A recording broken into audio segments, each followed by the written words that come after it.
Shalom, kembali lagi bersama saya, Alfa, di channel GC Kok. Judul renungan hari ini, 3 dosa komunikasi. Pembacaan Alkitab dalam Kejadian pasalnya yang ketiga, saya ajak saudara untuk baca dulu pembacaan Alkitabnya. Kejadian pasal 3 ayat ke-7 berkata begini, "Maka terbukalah mata mereka berdua dan mereka tahu bahwa mereka telanjang.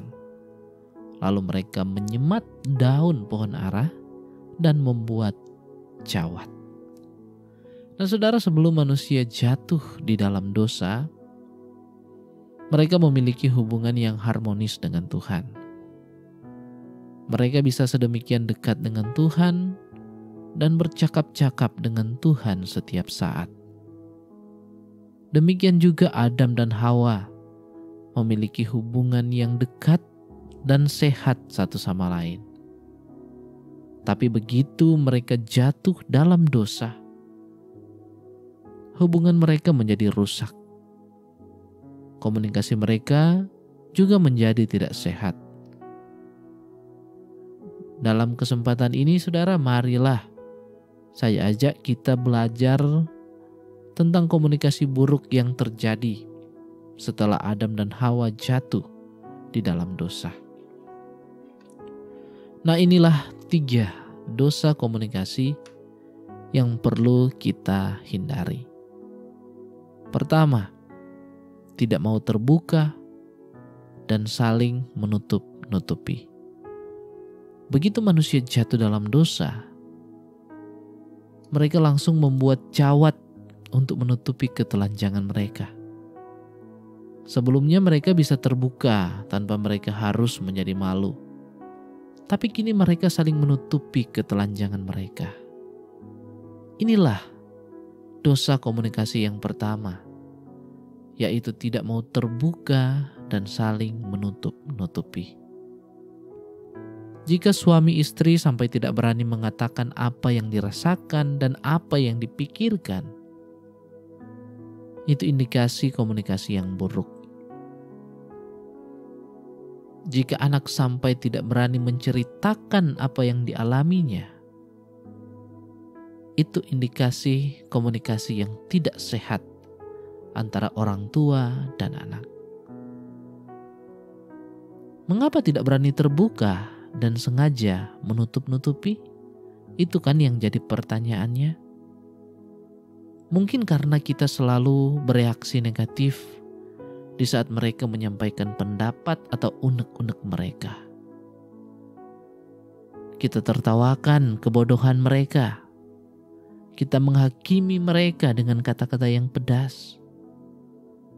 Singkatnya, mereka akhirnya jadi merasa tidak nyaman jika harus mengutarakan apa yang sebenarnya telah terjadi.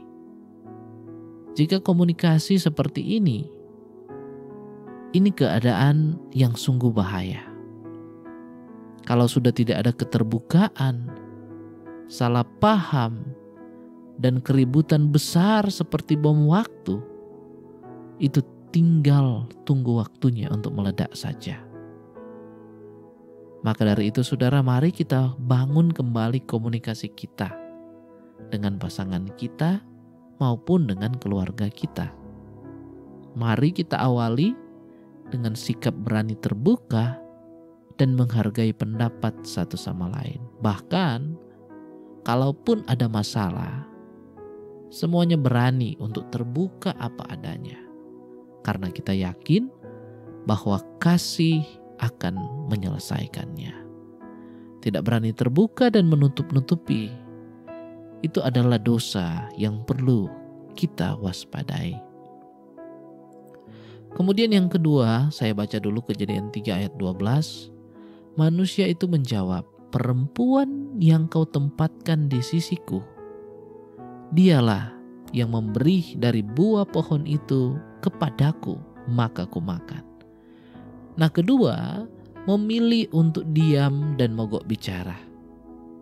Sebelum manusia jatuh dalam dosa, mereka memiliki komunikasi yang sehat dengan Tuhan.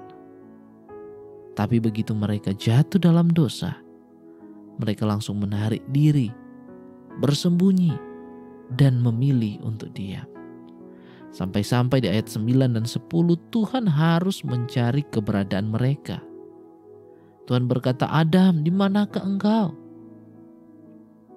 Komunikasi yang buruk dimulai ketika kita mulai menarik diri dari pasangan kita atau keluarga. Lalu kita memilih untuk diam 1000 bahasa. Mengapa diam? Banyak orang beralasan, buat apa bicara kalau dia tidak mengerti juga? Buat apa bicara kalau ujung-ujungnya hanya ribut saja? Padahal kita tahu bahwa pasangan kita jelas bukan maha tahu.